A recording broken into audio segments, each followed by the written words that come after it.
안녕하세요. 고등학교 1학년 한국사 교사 안성찬입니다. 여러분, 이번에는 시험을 위해서 예상 문제집을 풀어드릴 텐데요. 다 같이 1번을 보도록 하겠습니다. 자, 1번 문제 보시면 한반도의 구석기 시대에 대한 설명으로 옳은 것은 무엇인가? 자, 당시 구석기와 신석기는 구별하는 방법이 있죠. 구석기 같은 경우는 주로 자연에서부터 채취하고, 그 다음에 짐승을 사냥하고, 물고기를 잡고, 이렇게 자연 그대로의 상태를 활용하면 구석기라고 합니다. 그 외에 신석기 시대 같은 경우는 도구를 이용해서 어떻게 해요? 사냥을 하는 단계에서 넘어서 기르는 단계, 그 다음에 물고기를 역시 가두어서 어떻게 해요? 기르는 단계, 그 다음에 농사를 짓는 단계, 그 다음에 집을 짓는 단계, 이렇게 모두 구석기와 신석기를 구별하는 방법이 있습니다. 그래서 한반도의 구석기 시대에 대한 설명으로 옳지 않은 것은 2번에 보시면 이동이라는 표현이 나와 있죠. 그래서 이동 생활은 신석기 시대의 모습이다. 여러분 이렇게 이해하시면 될 것 같습니다. 자, 2번으로 가보시면 아래 국가에 대한 설명으로 옳지 않은 것은 무엇인가? 자, 아래의 지도는 고조선을 설명하고 있는 것인데요. 고조선은 팔조법을 행했고, 그 다음에 역사상 최초의 국가이고, 왕 아래 상대부 장군의 관직을 두었고, 그 다음에 위만의 집권 후에 철기 문화를 본격적으로 수용하였습니다. 이렇게 해서 3번에 있는 정치와 종교가 분리된 사회였다는 것은 고조선이 아니고 전에 설명드린 대로 삼한에 관련된 이야기다. 여러분 이렇게 이해하시면 되겠습니다. 3번으로 가겠습니다. 다음 지도를 통해 마에 해당하는 나라는 무엇인가? 자, 가 같은 경우에는 제가 부여라고 설명을 드렸죠. 나 같은 경우에는 고구려라고 설명을 드렸습니다. 그 다음에 다 같은 경우에는 옥저라고 했고요. 라 같은 경우에는 동해라고 했고, 마지막으로 마 같은 경우에는 삼한이라고 했습니다.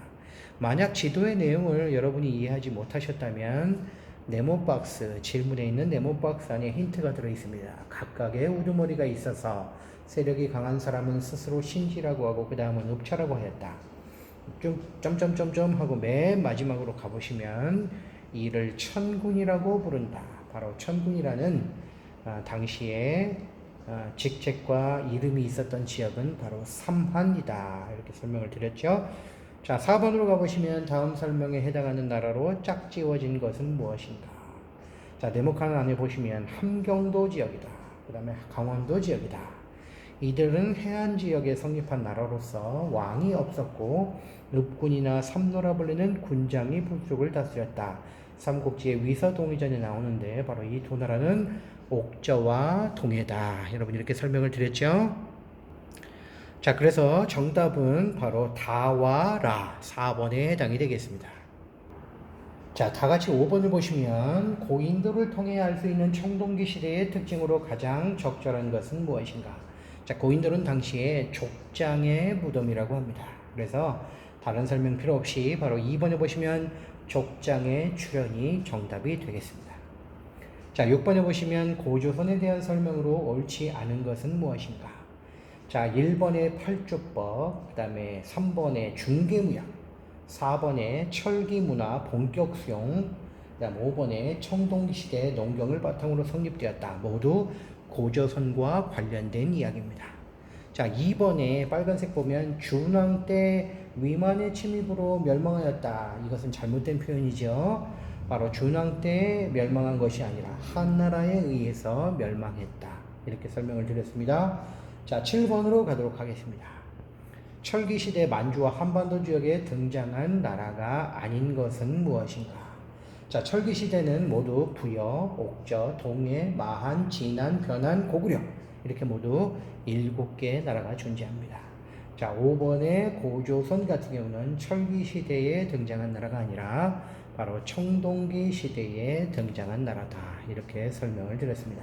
정답은 5번이 되겠습니다. 자, 8번에 보시면 부여에 대한 설명으로 옳지 않은 것은 무엇인가?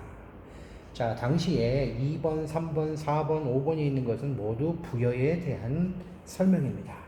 당시에 중앙집권 체제를 확립하지 못했고 고조선처럼 법률이 매우 엄격했고 그 다음에 순장이라는 풍습이 있었고 마가, 우가, 저가, 구가의 관리가 있었다. 모두 부여에 대한 풍습입니다.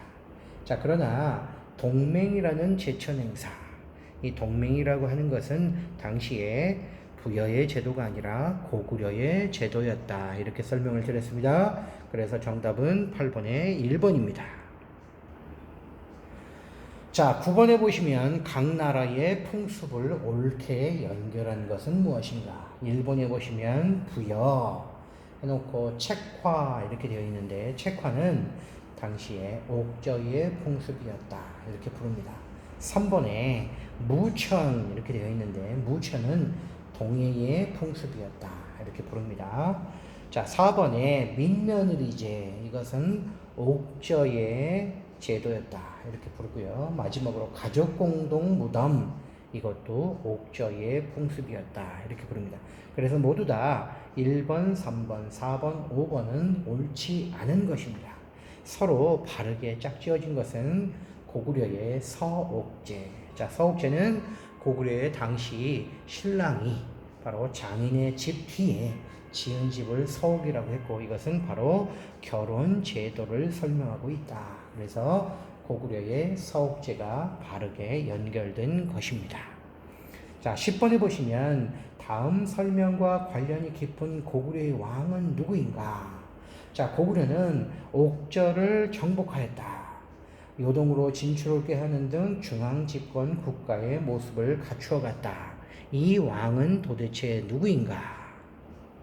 자, 보기 1번에 보시면 미천왕, 유리왕, 그 다음에 고국원왕, 그 다음에 소수림왕 이렇게 표현되어 있지만 당시에 옥저를 정복하고 요동으로 진출을 꾀하며 중앙집권 국가의 모습을 갖추었던 왕은 제가 태조라는 설명을 해줬죠. 앞에 이 태자가 붙으면 두 가지의 의미를 갖는다고 했죠. 첫 번째는 시조를 의미한다.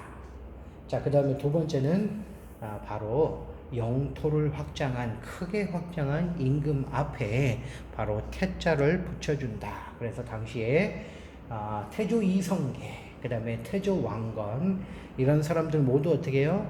예, 시조이면서 그 다음에 광개토 태왕 이렇게 태자가 붙으면 영토를 크게 확장한 왕이었다. 이렇게 설명을 드렸습니다. 그래서 옥저를 정복하고 요동으로 진출을 깼던 왕은 바로 고구려의 태조왕 3번입니다. 자, 11번 보시면 고구려의 소수림왕의 업적이 아닌 것은 무엇인가? 자, 모두 2번의 태학 설립, 3번의 불교 공인, 4번의 율령 반포, 5번의 중앙집권 체제의 강화 모두 소수림왕의 업적입니다. 자, 그러나 1번의 부자 상소 누구의 업적인가? 당시 고국 천왕의 업적이다. 이렇게 부릅니다. 그래서 정답은 1번입니다. 자, 12번에 백제는 6세기 사비로 수도를 옮기고 중앙관청을 22부로 설치하는 등 제도를 정비하였던 왕은 누구인가? 자, 6세기에 사비의 수도를 옮기고 중앙에 관청을 두었던 이 왕은 바로 크게 융성했다 해서 이름을 무엇이라 붙였냐? 성왕이라고 붙였습니다. 자, 당시에 사비에 있었던 왕은 성왕이다. 이렇게 기억하시면 되겠습니다. 자, 13번입니다. 백제 무령왕에 대한 설명으로 옳은 것은 무엇인가? 자, 백제의 무령왕과 그 다음에 12번에 보셨던 성왕은 모두 중흥의 발판을 마련한 왕이다. 이렇게 여러분은 기억하시면 됩니다. 그래서 무령왕은 좀 더 나라를 부흥시키기 위해서 중흥을 꾀하였던 왕 중에 하나다. 여러분 이렇게 기억하시면 되겠습니다. 자, 14번에 보시면 삼국을 중앙집권 국가의 기틀을 마련한 순서대로 나열해라. 자, 중앙집권은 1인 지배체제의 왕을 중심으로 어떻게 국가의 기틀을 마련한 순서를 나열하라는 것인데 제가 수업 시간에 설명한 대로 육로를 통해서 가장 먼저 중국과 통했던 고구려가 중앙집권을 가장 먼저 이루었다. 이렇게 설명을 드렸고요. 두 번째로 백제가 어떻게 해요? 바다를 통해서 중앙집권 국가의 기틀을 마련했다. 자, 신라 같은 경우는 육로도 바닷길도 모두 다 막혔기 때문에 가장 늦게 중앙집권화를 이루었다. 이렇게 설명을 드렸습니다. 그래서 정답은 2번이 되겠습니다. 자, 15번에 보시면 가야 연맹의 발전과 멸망에 대한 설명으로 옳지 않은 것은 무엇인가? 가야 연맹, 글자 그대로를 해석해 보면 가야는 여러 개의 연합체로 이루어진 동맹체다. 자, 그런데 4번에 보시면 삼국과 비슷한 시기에 중앙집권을 완성했다. 자, 이 시대를 삼국시대라고 부르는 이유가 고구려, 백제, 신라가 중앙집권을 완성했기 때문에 바로 삼국시대라고 합니다. 만약 가야 연맹이 발전하고 중앙집권화를 이루었다면 삼국시대가 아니라 사국시대가 되어야 한다. 이렇게 설명을 드린 적이 있죠. 그래서 바로 중앙집권을 완성한 나라는 고구려, 백제, 신라이기 때문에 가야 연맹에 대한 설명으로 옳지 않은 것은 4번이 되겠습니다. 자, 다음 장으로 넘겨서 마지막으로 16번을 보도록 하겠습니다. 다음 설명과 관련이 있는 백제의 왕은 누구인가? 자, 네모박산의 보기를 보시면 백제의 마지막 왕이다. 자, 마지막이라고 하는 뜻에서 제가 여러분들에게 설명드린 적이 있죠. 사람이 앉으면 어떻게 된다? 앉으면 힘이 빠졌다는 얘기죠. 그래서 의자왕이라고 하는 표현 자체가 의미를 해석해 보면 이 사람의 이 시대가 마지막을 향해 가고 있다. 그래서 이름을 의자 이렇게 이해하시라고 말씀을 드렸죠. 자, 두 번째로 신라의 대하성을 공격했다. 당시에 이 대하성에는 김춘추와 그의 딸이 바로 있었는데 642년에 어떻게 해요? 신라가 바로 백제의 대하성을 신라의 대하성을 공격해서 백제가 이 성을 탈환하면서 당시에 김춘추의 사위와 딸이 죽음에 이르게 되었다. 이렇게 설명했습니다. 자, 고구려와 백제가 이 당시에 어떻게 해요? 서로 연합을 해서 당시에 화성에 있었던 당항성을 공격하면서 바로 신라는 큰 위기를 겪게 되었습니다. 이렇게 위기를 맞게 하였던 백제의 왕은 바로 그 유명한 의자왕이다. 이렇게 설명을 드렸습니다. 자, 17번으로 가시면 통일 신라에서 다음과 같은 상황에 나타나게 된 배경은 무엇인가? 자, 네모박산에 보시면 집사부의 기능 강화. 자, 집사부라고 하는 기능이 왕의 기밀을 담당하고 그 다음에 왕명 전달 또는 기밀 관리. 그래서 왕의 직속 기구다. 지금의 청와대와 비서를 의미한다. 이렇게 설명을 드렸습니다. 자, 상대등 같은 경우는 당시 어떻게 해요? 관리 중에 최고의 지도자. 총리격이기 때문에 총리의 권한이 강화되면 어떻게 해요? 대통령의 권한이 약화되는 것처럼 당시에 집사부의 권한이 강화됨으로 인해서 왕권은 점점 강화될 수밖에 없고 상대등의 권한은 어떻게 해요? 축소될 수밖에 없다. 자, 그래서 17번의 정답은 3번이 되겠습니다. 자, 18번으로 가시면 다음 업적을 세운 발해의 왕은 누구인가? 자, 당시에 발해는 말갈족을 어떻게 해요? 말갈족을 하나로 연합을 해서 대부분의 민족이 말갈족으로 이루어지고 있다고 했었죠. 그래서 말갈족을 복속시켰다. 옛 고구려의 영토를 대부분을 차지했었다. 오히려 당시 광개토대왕이 차지했던 고구려의 영토보다도 더 큰 영토를 차지했었다. 이렇게 표현합니다. 그래서 전성기를 이루게 된다. 자, 남쪽으로는 남쪽 맨 밑으로는 어떻게 해요? 평양에 있었던 대동강. 그 다음에 북쪽으로 올라가면 중국 방향으로 헤이룽강. 그 다음에 저 러시아 방향으로 연해주까지 진출하였던 당시의 왕은 첫 번째 우리 책에 나오는 대조영 아니죠. 두 번째 무왕 아닙니다. 세 번째 문왕 역시 아닙니다. 마지막으로 선왕. 바로 선왕 때 당시의 발해는 아주 크게 전성기를 이루어서 당시에 중국으로부터 해동성국이라는 이야기를 들었다. 여러분 이렇게 이해하시면 되겠습니다. 자, 19번으로 가보시면 통일신라 왕의 직속기구. 자, 바로 여러분들이 아까 보셨던 17번 문제와 약간 좀 이해가 가시면 이 19번 문제도 푸실 수 있는데 통일신라의 왕의 직속기구는 바로 부자를 빼고 나면 왕의 대부분의 일거수일투족을 알고 있는 집사, 이렇게 이해하라고 여러분들에게 말씀드렸죠. 그래서 집사부는 왕의 직속기구이다. 자, 주관식 서술형 1번 보시면 옥저와 동해의 정치적인 특징을 서술하시오. 자, 옥저와 동해는 강원도와 함경도에 치우쳐져 있어서 왕이 없었다.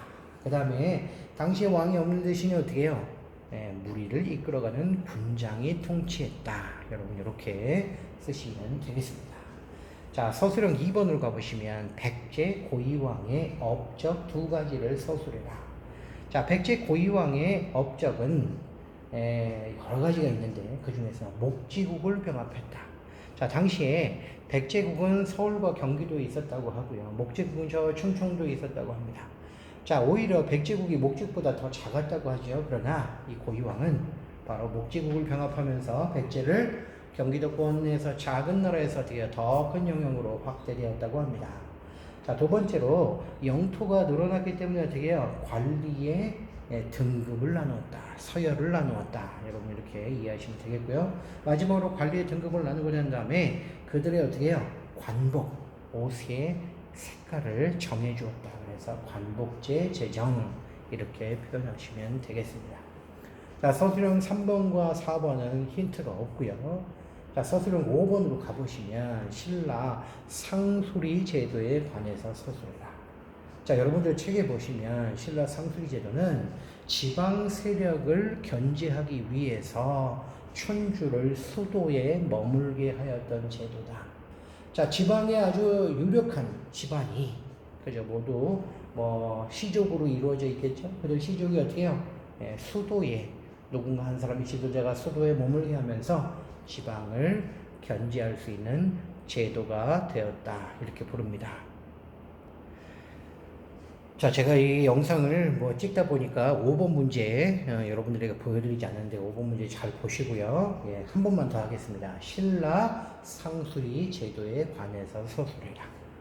당시에 지방 세력을 견제하고 춘주를 수도에 머물게 하였던 제도다. 여러분 이렇게 이해하시면 되겠습니다.